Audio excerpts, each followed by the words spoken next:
চড্ডহারের রাস্তা দিয়ে যখন গেলে নাইটি পরে একবারও তাকাইলা না আমার দিকে। তাহলে তুই আব্বাজি কি হবে? তোমার প্রেসার এখন কেমন আছে? প্রেসার?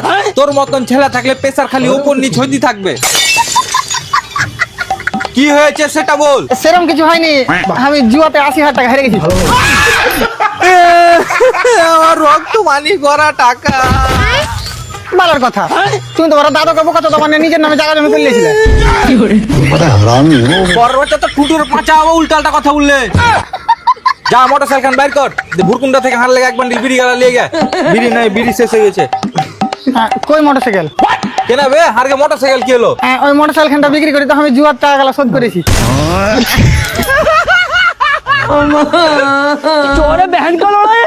अबे साले তুই যা শুরু করেছিস, তুই দেখতে দেখতে আমাকেও বেচে দিবি। তোমার ফটো দেখাইছি, সালাটা 1300 টাকা দিতে চাইছে। আমি বললো যে যত সুয়ারের মতন মুখ হোক না কেন আমার আব্বার, এত কম রেট আমি দিতে পারবো না।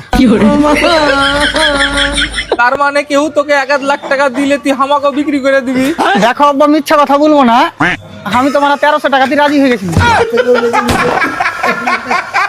খতম।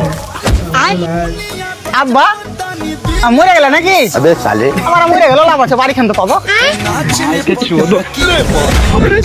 ও মরনি।